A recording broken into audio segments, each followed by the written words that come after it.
ನಮ್ಮ ನಾಯಕರು ರಾಜ್ಕುಮಾರ್ ಬಗ್ಗೆ ಅಯ್ಯೋ ನಿನ್ನೆ ಆಲೋಚನೆ ಮಾಡ್ತಾ ಕೆಲವು ದೇವತೆಗಳು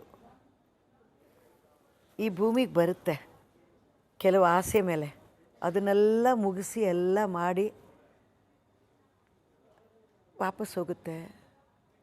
ಆಮೇಲೆ ಅಂದ್ಕೊಂಡೆ ದೇವತೆ ಅಲ್ಲ, ಮನುಷ್ಯ. ನಾವೆಲ್ಲ ಮನುಷ್ಯರಲ್ಲ. ನಮ್ಮ ಹತ್ರನೂ ಕೊರತೆ ಇದೆ, ಕೋಪ ಬರುತ್ತೆ, ಎಲ್ಲ ಇರುತ್ತೆ. ಯಾವುದು ಇಲ್ಲದೆ 100% ಮನುಷ್ಯ ಅಂತಂದರೆ ರಾಜ್ಕುಮಾರ್ ಸರ್. ಎಷ್ಟೋ ಸಲ ಬೇಕು ಅಂತ ಕೆದಕ್ಸಿದ್ದೀನಿ, ಅವ್ರ ಕೋಪ ಬರಲಿ ಅವ್ರಿಗೆ ಅಂತ. ನನ್ನನ್ನು ಕೋಪ ಮಾಡಬೇಕು, ನಾನು ಕೋಪ ಮಾಡ್ಕೋಬೇಕು ಅಂತ ಮಾತಾಡ್ತಿದ್ದೀರಾ ಸರ್? ನೀವು ಕೋಪ ಮಾಡ್ಕೊಳ್ಳೋಲ್ಲ ಅಂದರೆ ನೀವು ಮನುಷ್ಯರಲ್ಲ ಸರ್. ನಾನು ಮನುಷ್ಯ ಅಲ್ಲಮ್ಮ. ನೀವು ಏನು ಬೇಕು ಏನೇನೋ ಹೇಳಿದ್ದೀನಿ. 100% ಮನುಷ್ಯ ಅಂದರೆ ಅವ್ರಿ. ನಮಗೆಲ್ಲ ಹಕ್ಕೇ ಇಲ್ಲ, ನಾವೆಲ್ಲ ಹೇಳ್ಕೊಳ್ಳೇಬಾರ್ದು. ಅದಾದಮೇಲೆ ಅಂದ್ಕೊಂಡೆ ಅವರಿದ್ದಾರೆ, ಎಲ್ಲೂ ವಾಪಸ್ ಬರಲ್ಲ, ನೋಡ್ತಾನೇ ಇರ್ತಾರೆ ಎಲ್ಲರೂ. ಅಂಥ ದೇವ್ರಿಗೆ ಹುಟ್ಟಿದ್ದು ಇನ್ನೊಬ್ಬ ಪುನೀತ್, ಅವನಿದಾನಲ್ಲ, ಅವನು ಹೋಗಿದ್ದು ಮಾತ್ರ ತಡ್ಕೊಳಕ್ಕಾಗಲ್ಲ. ಅದು ನಿಜವಾದ ಒಂದು ಏಂಜಲ್ ಡಿಸೈಡೆಡ್ ಈ ಆ್ಯಕ್ಟಿಂಗ್ ಅಂದರೆ ಏನು, ಇದೆಲ್ಲ ನೋಡಬೇಕು ಅಂತ. ಆ ಬ್ಯಾಲೆನ್ಸ್ಗೆ ದೊಡ್ಡ ಮನೇಲಿ ಹುಟ್ಟಿದ ಮಹಾರಾಯ, ಅಲ್ಲೇ ಎಲ್ಲ ನೋಡ್ದ. ಹೊಟ್ಟೆಯಿಂದ ನೋಡ್ತಾ ಇದ್ದೀನಿ ಅವನ್ನ. ಹೌದು, ಒಲವು ಗೆಲುವು ಸಾಂಗ್ ಮಾಡ್ತಿದ್ರು, ನಮಗೆ ಡುವೇಟ್ ಮಾಡ್ತಿದ್ವಿ ನಾವು. ಆವಾಗ ಪಾರ್ವತಿ ಮಾ ಹೊಟ್ಟೆಯಲ್ಲಿದ್ದ ಅವನು. ಅದಾದಮೇಲೆ ಅವನು ಹುಟ್ಟಿದ ಮೇಲೆ ನೋಡ್ತಾ ಇದ್ದೀನಿ. ಅವನು ಒಂದೊಂದು ಹೆಜ್ಜೆ ಇಟ್ಟಿದ್ದಾಗಲೂ ಭೂಮಿಗೆ ಬಂದ ಭಗವಂತದಲ್ಲಿ ಕೃಷ್ಣನಾಗಿ ಈಗಲೂ ಅವನು ಬಂದುಬಿಡ್ತಾನೆ, ಅದೇ ಥರ ಬರ್ತಾನೆ ಅಂತ ಅನಿಸುತ್ತೆ ನನಗೆ ಒಂದೊಂದು ಸಲ ಪುನೀತನ ನೆನೆಸ್ಕೊಂಡ್ರೆ. ಇಲ್ಲಿ ಅಲ್ಲಲ್ಲಿ ಅದು angels, they just shoot to this world in different places. At least I am lucky to be with them. I was so lucky to work with them. ನಿಮ್ಮನ್ನೆಲ್ಲ ನೋಡಿದಾಗ ನೀವೊಂದು ಆ್ಯಂಜಲ್ಸ್ ಅಂತ ಅನಿಸುತ್ತೆ ನನಗೆಲ್ಲ. ಇಲ್ಲ, I am just ordinary down to earth human being ಅಷ್ಟೇ. ನನಗೆ ಅಂದರೆ ಅಂಥವ್ರ ಜೊತೆ ಭಗವಂತನು ಕೂಡ ಒಮ್ಮೊಮ್ಮೆ ಚಮತ್ಕಾರ ಪವಾಡ ಮಾಡ್ತಾನಂತೆ. ನೀವು ಸೂಪರ್ ಸ್ಟಾರ್ ಗಿರಿಯನ್ನು ನೋಡಿದ್ದೀರಿ, ನಿಮಗೆ ದೇವರದಿಂದ ಯಾವತ್ತೂ ಕೂಡ ಪವರ್ಟಿ ಅನ್ನೋದು ಇರಲಿಲ್ಲ, ಚೆನ್ನಾಗೇ ನೀವು ಜೀವನವನ್ನು ಮಾಡಿದ್ದೀರಿ. ಬಟ್ ಕೆಲವು ಆಸೆ ಆಕಾಂಕ್ಷೆಗಳು ಇದೊಂದು ಬೇಕು ಅಂತಂದು ಇರುತ್ತಲ್ಲ ಯಾವತ್ತಾದರೂ. ನೀವು ಹೇಳಿದ್ರಿ ನನ್ನ ಕುಲದೇವರು ವೆಂಕಟರಮಣ ಅಂತೇಳಿ. ಯಾವತ್ತಾದರೂ ನೀವು ಹಂಗೆ ಬಯಸಿದಾಗ ನಿಮಗೊಂದು ಪವಾಡ ಸದೃಶ ರೀತಿಯಲ್ಲಿ ಆದಂಥ ಯಾವುದಾದ್ರೂ ಘಟನೆ ಇದೆಯಾ, ಮಿರಾಕಲ್ ನಿಮ್ಮ ಲೈಫಲ್ಲಿ? ನನಗೆ ಬಯಸೋದೇ ಇಲ್ಲ ಸರ್. ನನಗೊಂದು ಆ್ಯಟಿಟ್ಯೂಡ್ ಯಾವಾಗಲೂ ಇತ್ತು, ಅದು ಯಾಕೋ ಗೊತ್ತಿಲ್ಲ. ಬೇಕು ಅಂತ ಇಷ್ಟಪಟ್ಟರೆ ಅದು ಸಿಗಲಿಲ್ಲ ಅಂದರೆ ಒಂಥರ ನನಗೆ ಸಿಗಲಿಲ್ಲ. ಇಲ್ಲ, ಒಂದು ಬೇಕು ಅಂತ ತೀರ್ಮಾನ ಮಾಡಿಕೊಂಡ್ರೆ ಬೇಕೇ ಬೇಕು, ಅದಕ್ಕೆ ಹೋಗ್ತೀನಿ ನಾನು. I will work hard and get it. But I should know, will I be able to get it or not. Right, I will get it. Okay. ಒಂದೊಂದು ಸಲ ಕ್ರೇವಿಂಗ್ಸ್ ಇರುತ್ತೆ. 10 ಗಂಟೆ ರಾತ್ರಿಯಲ್ಲಿ I just would like to have one hot ಏನಾದರೂ ಒಂದು, ಜೊತೆಯಲ್ಲೇ cold ice cream. ಬೈತಾರೆ ಮನೇಲಿ, ಬುದ್ಧಿ ಇಲ್ಲ ಅಂತ. ಇಲ್ಲ, ನನಗೆ ಈಗ ಬೇಕು.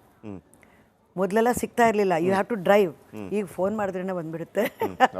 ಅಷ್ಟು ಈಸಿ ಆಗಿಬಿಟ್ಟಿದೆ ಜೀವನ ಈಗ.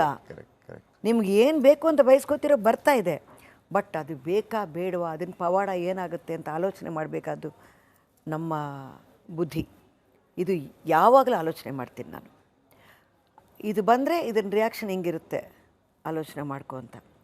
ಬಟ್ ನಾನು ದೇವ್ರ ಪವಾಡ ಅನ್ನೋದು ಕನಸುಗಳು, ನಾನು ನೋಡದೇ ಇರೋ ದೇವಸ್ಥಾನಗಳೆಲ್ಲ ನನ್ನ ಕನಸುಗಳಲ್ಲಿ ಬಂದಿದೆ. ನನಗೆ ಗೊತ್ತೇ ಇರಲ್ಲ ಅಂಥ ದೇವಸ್ಥಾನ ಬಂದಿದೆ. ನಾನು ಸತ್ಯಸಾಯಿಬಾಬಾನ ಸ್ವಾಮಿನ ನೋಡಬೇಕು ಗೊತ್ತು ನನಗೆ. ಸ್ವಾಮಿ ಹತ್ರ ಹೋಗಿದ್ದೀವಿ, ಎಲ್ಲ ಆಯಿತು. US ಹೋಗಿಬಿಟ್ಟಿದ್ದೀವಿ ನಾನು ನಮ್ಮ ಯಜಮಾನರು. ಜೀನ್ಸ್ ಶೂಟಿಂಗ್ ಇತ್ತು. ಶೂಟಿಂಗ್ ಆದಮೇಲೆ we were extending our holiday. ಮುಗಿಸ್ಬಿಟ್ರೆ ಇಲ್ಲಿ ಅವರು ನಮ್ಮ ಮಾವ, ಅವ್ರ ತಂದೆ ಸ್ವಲ್ಪ ಸೀರಿಯಸ್ ಆಗಿದ್ದಾರೆ, ಬಂದುಬಿಡೋಕೆ ಹೇಳಿದ್ರು. ಬರ್ತಾ ಇದ್ದೀನಿ, ಏರ್ಪೋರ್ಟಲ್ಲಿ ಇಳಿದಾಗಲೇ ನಮಗೆ ಅಲ್ಲಿ ಯಾರೋ ನಿಂತಿದ್ರು, ಅಂಜಲಿಮ್ಮ ಕಳಿಸಿದ್ರು, ಸ್ವಾಮಿ ಬಂದಿದ್ದಾರೆ, ನೀವು ಬರಬೇಕಂತ ನಾಳೆ ಅಂತ. ನಾನು ನಾಳೆನಾ ಗೊತ್ತಿಲ್ಲ ನನಗೆ. ನಮ್ಮ ಮಾವ ಈ ಥರ ಡೆತ್ ಬೆಡ್ಡಲ್ಲಿದ್ದಾರೆ, ಟ್ಯೂಬ್ ತೆಗಿಬೇಕು ಅಂತ ಹೇಳ್ತಿದ್ದಾರೆ, ನಾವೆಲ್ಲ ಹೋಗಬೇಕು ಅಂಥದ್ರಲ್ಲಿ ನಾನು ಹೆಂಗೆ ಹೋಗೋದು ಸ್ವಾಮಿನ ನೋಡೋಕ್ಕೆ ಅಂತ. ಇವರು, ನೀನು ಅಳಬೇಡ ಕಣೆ, ನೋಡೋಣ, ನೀವು ಬೇಕಾದರೆ ಹೋಗು, ನಾನು ಇಲ್ಲಿ ಮಾವನ ಹತ್ರ. ಇಲ್ಲ ರೀ, ಚೆನ್ನಾಗಿರಲ್ಲ, ಇಬ್ಬರು ಸೊಸೆಂದ್ರೆ ನಾವು ಬಂದಿಲ್ಲ ಅಂದರೆ ಎಲ್ಲರೂ ಬೈತಾರೆ ಅಂತ ಹೋಗಿದ್ವಿ. ಅದು ಹೋದ್ಮೇಲೆ ಇಲ್ಲಿ ಸ್ವಾಮಿ ಬಂದು ಹೋಗಿಬಿಟ್ಟಿದ್ದಾರೆ, ಮಾವನೂ ತೀರೋದ್ರು. ನಾನು ಅಳ್ತಾ ಇದ್ದೀನಿ. ಮಾವ ತೀರೋದ್ರು ಒಂದು ಕಡೆ, ಸ್ವಾಮಿ ನೋಡೋಕ್ಕಾಗಲಿಲ್ಲ ಅಂತ ಒಂದು ಕಡೆ ಅಳು. ನಿದ್ದೆ ಮಾಡಿಬಿಟ್ಟೆ. ಸ್ವಾಮಿ ಅವ್ರ ಪರ್ಮಿಷನ್ ಇಲ್ಲದೆ ಕನಸಲ್ಲೂ ನೀವು ನೋಡೋಕ್ಕಾಗಲ್ಲ. ಯಾವ ದೇವರಾದರೂ ಅಷ್ಟೇ, ಖಂಡಿತ ಯಾವ ರೂಪ ಆದ್ರೂ. ಆವತ್ತು ರಾತ್ರಿ ನನ್ನ ಕನಸು ಬೀಳ್ತಾ ಇದೆ, ಬೆಳಗಿನ ಜಾವ 3:30. ನಾನು ಓಡ್ತಾ ಇದ್ದೀನಿ, ಸ್ವಾಮಿನ ನೋಡಬೇಕು, ಸ್ವಾಮಿ ಸ್ವಾಮಿ ಅಂತ.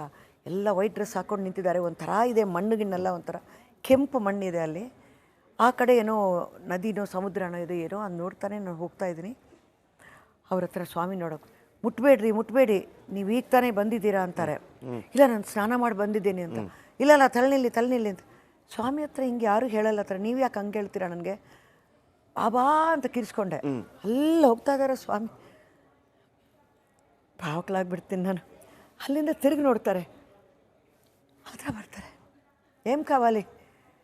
ಸ್ವಾಮಿ ಬಿಟ್ಕೋ ಅಂತ ಕಾಲು ಹಿಂಗೆ ತೋರಿಸಿದ್ರು. ಕಾಲು ಹಿಡ್ಕೊಂಡೆ, ನಮಸ್ಕಾರ ಮಾಡಿದೆ. I could feel it. ನಮಸ್ಕಾರ ಮಾಡಿದೆ. ಚಾಲ ಬಂಗಾರು, ಚಾಲ್ ಸ್ವಾಮಿ ಹಿಂಗಂತಾರೆ. ಲಡ್ಡು ಬಂತು, ತೊಗೊಂಡಿದ್ದೀನಿ. ಹಂಗೆ ಇಳಿದು ಸ್ವಾಮಿ ನೀರಿಗೆ ಹೋಗ್ತಾರೆ. ಸ್ವಾಮಿ ನೀಳು ಅವನು తెలుసు ಅಂತ ಹೋಗ್ತಾರೆ. ಎದ್ಬಿಟ್ಟೆ ನಾನು. ಎದ್ಬಿಟ್ಟು ಅಳ್ತಾನೇ ಇದ್ದೀನಿ. 5:30 6 ಗಂಟೆ ಆಗ್ತಾಯಿದೆ. ಅಳ್ತಾ ಇದ್ದೀನಿ ಅಂದರೆ ನೀರು ಏನು ಮಾಡಿದ್ರು ಕಣ್ಣೀರು ಬರ್ತಾಯಿದೆ. ಮಾವ ಹೋಗ್ಬಿಟ್ರು, ಆ ಕೆಲಸ ಇದೆ. ಇದು ಏನು ಎಂಥದ್ದು, ಎಲ್ಲಿದ್ದಾರೆ ಸ್ವಾಮಿ ಅಂತ ನನಗೆ. ಆಮೇಲೆ ಒಂದು 3-4 ದಿವಸ ಆದಮೇಲೆ ರಾಮಸುಬ್ರಹ್ಮಣ್ಯಂ ಅಂತ ನಮ್ಮ ಯಜಮಾನ್ರ ಫ್ರೆಂಡ್ ಅವರು, ಈಗ ತಾನೇ ರಿಟೈರ್ಡ್ ಜಡ್ಜ್ ಅವರು,